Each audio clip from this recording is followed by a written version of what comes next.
ஒரு கதாநாயகி ஒரு 10 வருஷமாக சினிமாவில் நடிச்சு அதுக்கப்புறம் அவங்க யாரையும் ஒருத்தரை விரும்பி கல்யாணம் பண்ணி அவங்களுக்கு 2 குழந்தைலாம் பிறந்து அதுக்கு பேர் வச்சு ஸ்கூலில் சேர்த்து விட்டாங்க. இப்போ போய் அந்த கதாநாயகி ஆரம்ப காலத்தில் எந்தெந்த நடிகருடன் தொடர்பில் இருந்தார். கேவலம் தானது. தயவு செய்து கல்யாணம் ஆகி செட்டில் ஆகி அவங்கவுங்க குடும்பத்தை பார்த்துட்டு இருக்காங்கல்ல, அவங்க தயவு செய்து எழுதாங்க ப்ளீஸ், விட்டுருங்க.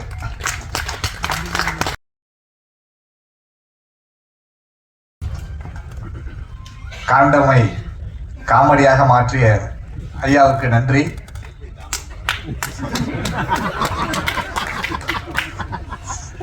சார், என்னால பேச முடியாது சார், பட் எனக்கு அனுபவம் இல்லைங்க சார்.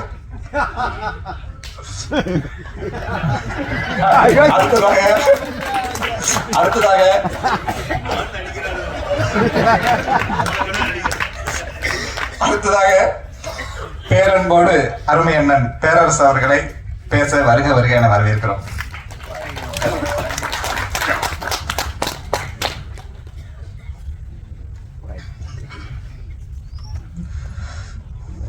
அனைவருக்கும் வணக்கம். நதி அவர்களை பார்த்து வந்திருக்கும் அனைத்து அன்புலங்களுக்கும் என்னுடைய நன்றி. குறிப்பாக இயக்குனர் சங்க தலைவர் ஆர்வி உதயகுமார் அவர்கள், ஏன்னா அவர் இன்னொரு ஃபங்க்ஷனுக்கு போயிட்டார். அதை முடிச்சுட்டு வந்ததே நதிக்காக தான். ஏன்னா அவர் என்னை கூப்பிட்ட விட அவர் தான் அதிகமாக கூப்பிட்டு தொந்தரவு பண்ணிட்டு இருந்தார்.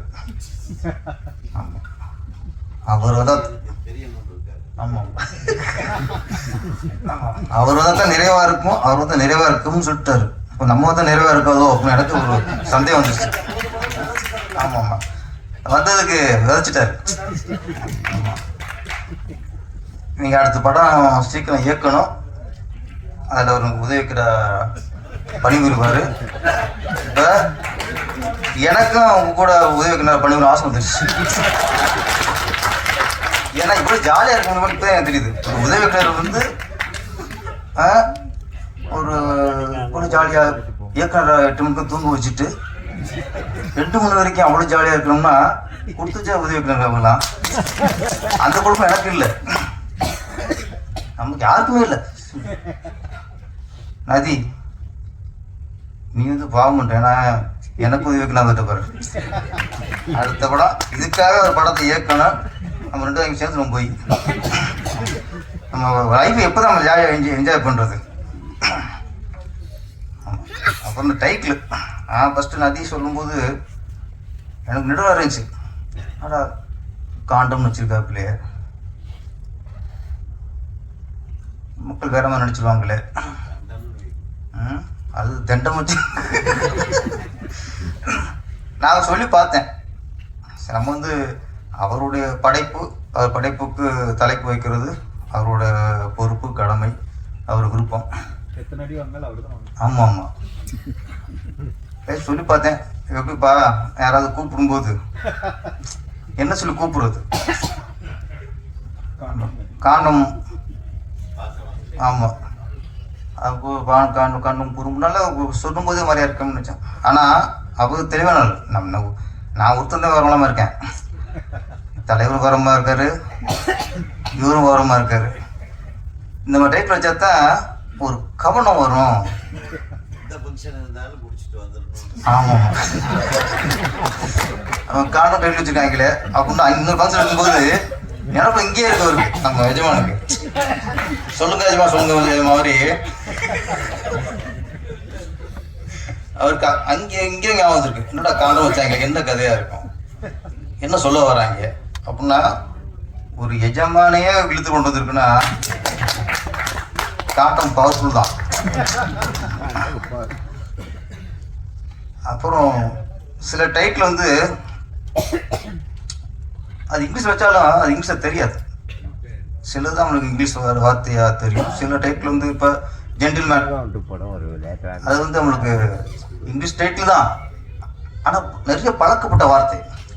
காட்ஃபாதர், நம்ம நிறைய பழக்கப்பட்ட, அதிகமாக பழக்கப்பட்ட வார்த்தை வந்து அது இங்கிலீஷ் வச்சாலும் அது இங்கிலீஷ் தெரியாது. அந்த மாதிரி காண்டமா காண்ட வைக்கிற மாதிரி எப்படி கிடையாது. காண்டம்ங்கிறது அது இங்கிலீஷ் வச்சா தான் கரெக்ட். அவசர மாதிரி ஆணூர் வச்சுங்களேன், அது வேற மாதிரி ரொம்ப பச்சையாக போயிடாது. அப்பப்போ சிலதெல்லாம் உழுக்குலாம் பண்ணுவார் அவர். அது ஃபுல்லாக கேட்டாது, சில விஷயங்கள் கேட்கணும் அவர்கிட்ட, சில விஷயங்கள் உஷாராயிடணும். சரி, இந்த காண்டங்கிறது இங்கிலீஷ் வச்சா தான் கரெக்டு. அந்த டைட்டில் வந்து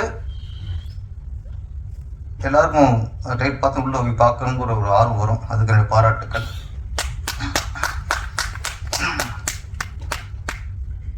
அப்புறம் இந்த படத்தில் எனக்கு பாட்டு எழுத வாய்ப்பு கொடுத்ததுக்கு ஃபர்ஸ்ட் நன்றி, எனக்கு நன்றி.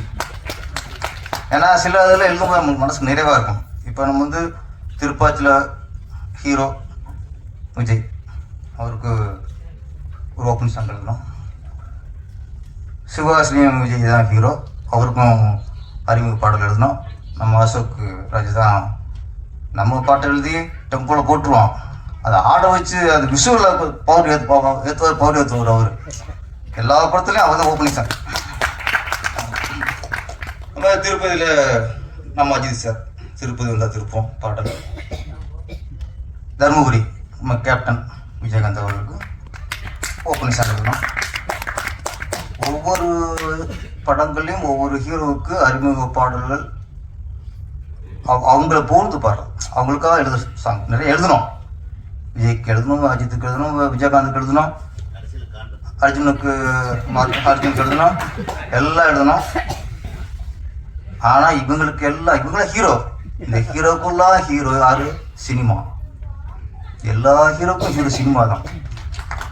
அப்போ இத்தனை ஹீரோக்களை பாட்டு எழுதுனா விட நான் சினிமா பாட்டு எழுதுன பாருங்க, அதுதான் நிறைவு. ஒரு ஆத்ம திருப்தி. நம்ம சினிமாவுக்கு ஒரு தாயை பூர்ந்து பாடுற மாதிரி, ஒரு தந்தையை பூர்ந்து பாடுற மாதிரி, நம்ம வணங்குற தெய்வத்தை பூர்ந்து பாடுற மாதிரி, அந்த ஒரு ஃபீல் தான் என் சினிமாவை பற்றி நான் எழுதியது. இன்னொன்று நிறைய பேர் இருக்காங்க இந்த சினிமாவை இழிவாக பேசியே பொழப்பு. சினிமாவில் இருந்துக்கிட்டே சினிமாவை இழிவாக பேசுகிறோம். அது ஒரு பொழப்புன்னு ஒரு பொழப்பு. அது அதில் ஒரு வார்த்தை வச்சுப்பேன், சேரவாரி இறைச்சாலும் சந்தனமா வணக்கம். நீ சினிமாவை பற்றி யார் என்ன வேணாலும் நிற்கலாம் பேசுங்க, இழிவுபடுத்துங்க, அது உங்களையும் வாழ வைக்கும். அதான் சினிமா. சினிமாவை இழிவாக பேசினோம்லையும் வாழ வைக்கிறது தான் நம்ம சினிமா. அது மாதிரி நமக்கு ஒரு முதல் பட தயாரிப்பாளர் சாமி வருத்தான், தெய்வம் வருத்தான். நமக்கு போராடுற காலத்தை யாரும் வாய்ப்பு கொடுக்குறாங்களோ அவங்க தெய்வம் வருத்தான். அவங்க யாரு? சினிமாக்காரன் தானே, புருஷ சினிமாக்காரன் தான், ஹீரோ சினிமாக்காரன் தான். அப்போ இதுக்கெல்லாம் ஒரு நன்றி கடனாக நம்ம ஒரு வார்த்தையை சொல்றதை விட அது ஒரு பதிவா ஒரு பாடலை எழுதுகிற வாய்ப்பு கிடைக்கிறது எனக்கு கிடைத்த பாக்கியம். அது நான் நான் யூஸ் பண்ணிக்கிட்டேன். அவ்வளோதான். நான் பாட்டு எழுதுன விட இங்கே திரையில் போகும்போது 2-3 பாடல் வரிகளுக்கு இங்கே கைதட்டல், சில விசில் வந்துச்சு. அப்போ அது பாடல் வரிக்கான கைதட்டல் இல்லை, சினிமா நேசிச்சிருக்காங்க, சினிமா உசுரா நினைச்சிருக்காங்க, அதெல்லாம் கைதட்டல் அனுசு அடிக்கானா எப்படி வரும்? தான் சார்ந்த திரைத்துறையை அப்படி அதுக்கான வரிகளை போடும்போது கைதட்டானா சினிமா நேசிச்சிருக்கான அர்த்தம். அப்போ அது கைதட்டு கேட்கும்போது நமக்கு சந்தோஷம். சில சந்தோஷமும் தான் நமக்கு மனசுக்கு முழுமையான ஒரு திருப்தியை கொடுக்கும். அந்த மாதிரி திருப்தி தான் பாடல் காமிச்சது. இன்னொன்று நதியை பற்றி ஒன்று சொல்லணும். ஒருவேளை நானும் அவரும் ஒன்று தான், ஒரு ஒற்றுமை இருக்குது. நான் உதவிக்கினாரா சரி அழைச்சிக்கிட்டு இருக்கேன், சில டேரக்டர் போய் பார்த்துருவோம் மறுநாள் சேர்ந்துடலாம்னு நினைக்கிறது பார்க்கவே முடியாது. பார்க்கறதுக்கு பல மாதம் ஆகும். நம்ம பார்ப்போம், அவங்க பார்க்க உள்ள போயிடுவான், ஆஃபீஸில் போயிடுவாங்க அப்படியே. அப்போ எனக்கு ஒரு காலகட்டத்தில் எங்கள் அப்பா வேற சொல்லிட்டு வந்துட்டோம், 1 வருஷம் டைம் கொடுத்துருக்காரு. 1 வருஷம் எங்கள் ஏதாவது ஹாஸ்பிட்டலில் சேர்ந்துட்டா ஓகே, இல்லைன்னா ஊருக்கு வந்துட்டார், ஜாமீனில் விட்ட மாதிரி. அப்போ இது வேற அங்கே ஒரு டைம் பா மாதிரியே போயிடுச்சு. 1 வருஷம் இதுக்குள்ள சேரணும் அப்படியே போயிருக்கும். என்னடா எங்கே சேர மாதிரி நம்மளுக்கு தின்படலை. அப்போ சினிமாவில் ஏதோ ஒரு பிடிமானம் வேணும், சினிமாவில் ஏதோ ஒரு இதில் நம்ம ஃபஸ்ட் சேர்ந்துருவோம் அப்படின்ட்டு. நான் உதவிக்குன்னா சேர்றதுக்கு முன்னாடி நான் உதவி எடிட்டராக பணி புரிஞ்சேன். சோலைக்குன்னு ஒரு படம், அதில் நான் உதவி எடிட்டர். நான் சினிமா ஏதோ ஒரு நம்ம ட்ராவல் பண்ணுவோம், அதில் ட்ராவல் பண்ணி அதுக்கப்புறம் ராமநாத சார்கிட்ட உதவிக்குனராக ஒர்க் பண்ணி அதுக்கப்புறம் டைரக்டர் ஆகிட்டோம். அது மாதிரி இவரும் உதவிக்குனராக சேர வந்தவர் தான், இயக்குனர் கனவோட வந்தவர் தான். இந்த ட்ராவலில் சரி ஏதோ ஒரு இதில் ஒரு கட்டுமரத்தில் ஏறிடுவோம் அப்படின்னு ஏறின கட்டுமரம் தான் எடிட்டிங். என்னோட எல்லா படங்களுக்கும் எடிட்டர் வந்து ஜெய்சங்கர் சார், திருப்பாச்சி எல்லா படம் தான். அப்புறம் 3ஆம் படத்துலேருந்து இவர் ஜாயின் பண்ணார் அது. அப்போ யாரோ ஒருத்தவங்க கவனத்தை ஈர்ப்பாங்க, ஒரு கேமரா அசிஸ்டண்டோ இல்லை ஒரு எடிட்டர் அசிஸ்டண்டோ, டான்ஸ் மாஸ்டர் இருக்கும்போது டான்ஸ் மாஸ்டர் அசிஸ்டண்ட்லாம் இருப்பாங்க. யார் நம்ம கவனத்தை ஈர்க்கிறாங்களோ அவன் உண்மையான உழைப்பாளி, நேர்மையான உழைப்பாளி. அவன் சில பார்ப்பான், கேமரா அசிஸ்டண்ட்ல 7 பேர் ஒர்க் பண்ணுவாங்க, ஆனால் யாரோ ஒருத்தர் மேலே அவன் பார்வைப்படும். அடிக்க அவன் பேர் நம்ம கூப்பிட்டு கேமரா சொல்லுவோம். அவன் யாருன்னா அவன் தான் சினிமாவில் உண்மையாக சினிமா உயிராக நினச்சி உழைக்கிறான். அந்த மாதிரி ஒரு ஆள் தான் அவர். ஏன்னா ஜெய்சங்கர்கிட்ட அவர் ஒர்க் பண்ணும்போது இவர் பக்கம் கவனம் திரும்புது. ஏன்னா இவர் ராப்பகலா விடிய கூட உட்காருவார். அந்த மாதிரி ஒரு உழைப்பை, ஏன் உழைப்பு எப்படி வரும்னா நம்ம நேசிக்கிற தொழிலை நம்ம பண்ணாதான் அந்த உழைப்பு வரும். நம்ம பிடிக்காத தொழிலை பண்ணும்போது அந்த உழைப்பு வராது. அதனால இவர் சினிமாவை உயிரா நினைக்கிறாரு. அதனால அந்த உழைப்பு வந்திருக்கு. அந்த உழைப்புக்கான அந்த நேசத்துக்கான ஒரு அஸ்திவாரம் தான் இந்த காண்டம். இந்த காண்டம் உன் தொழில் பாதுகாப்பு, அந்த காண்டம் வேற எது பாதுகாப்பு. இந்த காண்டம் நரியின் தொழிலுக்கு பாதுகாப்பு. அப்புறம் நிறைய பேர் பேசினாங்க சினிமா பற்றிய ஒரு குறும்படங்கிறனால நான் சிலர் பேசி ஆகணும். இங்கே மேலே இருக்க எல்லாருமே இப்போ ஆதிஷ் பாலா அவருடைய அந்த நேசம், சினிமாவை நேசிக்கிறது, ஏதோ ஒரு வகையில் நம்ம மக்களோட கவனத்தை ஈர்க்கணும் அப்படிங்கிறக்க எதுவும் பண்ணியிருக்காரு. குறும்படம் பண்ணுறாரு, ஒரு ஆக்ட் பண்ணுறாரு, குறும்படத்திலே ஒரு புதுமையாக பண்ணி எப்படி கவனத்தை ஈர்க்கணும். எப்பவுமே ஒரு கலைஞர் இருக்கிறன்னா மக்கள் கவனத்தை எப்படி அவங்க பக்கம் ஈர்க்கணும்னு நினைக்காம பாருங்க. அவங்க உண்மையான கலைஞர். ஏதோ பண்ணோம், ஏதோ ஒரு பொழுதுபோக்கு பண்ணோம், ஒப்பேற்றணும் அப்படி இல்லை. ஒரு விஷயம் அவன் கவனத்தை ஈர்க்கணும். உட்கார்ந்து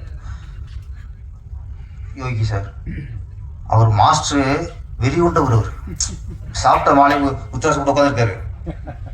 உள்ள விட்டா ஜல்லிக்கட்டு மாதிரி வரும். அப்படி போனாரு. இது என்ன சொன்னேன், எல்லாருமே சினிமா நேசிக்கிறவங்க. ஒரு கதாநாயகனை பற்றி கரண்ட் இருக்கனை பற்றி வதந்திகள் கிசுகிசு வரும், இயல்பு. அது எப்பவுமே எம்ஜிஆர் காலத்துலேருந்து சிவாஜி காலத்துலேருந்து இப்போ ரஜினி காலம், கமல்ஹாசன், விஜய், அஜித் கிசுகிசு வரும். அது சில விஷயம் வச்சு அவங்கள பாதிக்காது. அவங்களே அதை கடந்து போகிறாங்க, நினைக்க மாட்டாங்க. ஒரு கதாநாயகனை பற்றியும் ஒரு கதாநாயகியை பற்றியும் கிசுகிசு வரும் பொழுது அவர்களே அதை பெரிதாக நினைக்க மாட்டார்கள். இது சினிமாவில் இது சகஜம் அப்படின்னு தாண்டி போயிடுவாங்க. நான் அப்படி எழுதுறது தப்பு இல்லை, விட்டுலாம்.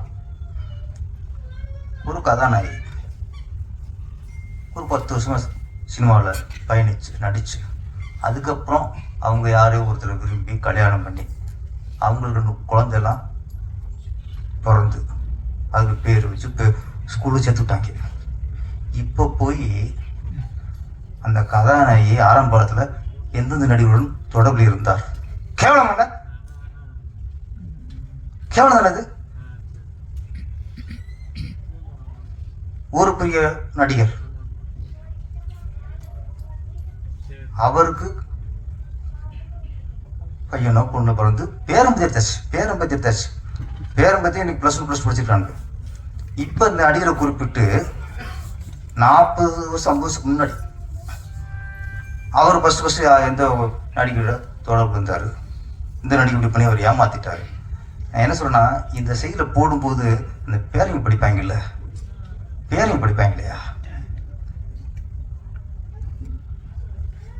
பொண்ணுங்க. உங்க அம்மாவை பற்றி எழுதும்போது நீங்கள் அந்த பொண்ணுக்கு 10 வயசு 12 வயசு இருக்கு. நம்ம அம்மா பற்றி இப்படிலாம் எங்கள் அம்மா இருந்திருக்கு அப்படின்னா அந்த பொண்ணு இன்னைக்கு மீடியாவில் எப்படி இருக்கு? இன்னைக்கு எல்லாம் பார்க்குற மாதிரி எனக்கு செல்லேருந்து எல்லாரும் பார்க்குறாங்கல்ல. அப்போ அந்த ஒரு நடிகை பற்றி கல்யாணம் ஆகி குழந்தைகள் உள்ள நடிகை பற்றி யூடியூப்ல போடும்போது அதை அந்த பசங்க அந்த நடிகரோட குழந்தைகள் பார்க்குங்கிறது நமக்கு மைண்டில் வேணாமா? நம்ம தாத்தாங்க பேரன் நடிகரை பற்றி இப்போ எழுதும்போது பேரன் பாப்பான்னு தெரிய வேணாமா? இது நாட்டுக்கு ரொம்ப அவசியமா?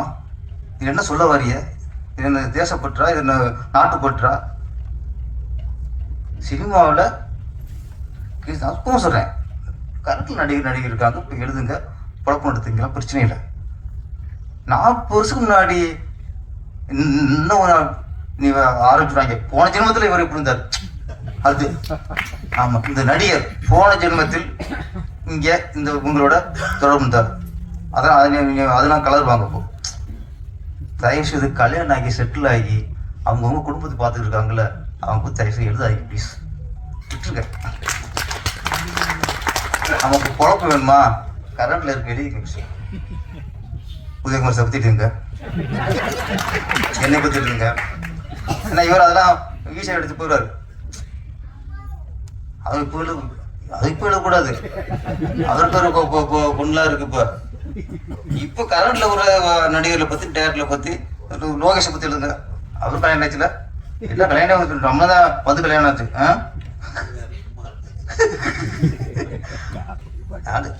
வதந்திகள் எல்லாமே தயவுசெய்து கல்யாணம் ஆகி செட்டில் ஆகி குழந்தை குட்டியோட பேரப்பிள்ளையோட இருக்கிற பற்றி தயவுசெய்து நம்ம எழுத வேணாம் அப்படிங்கிற ஒரு சினிமாக்காரனா என்னோட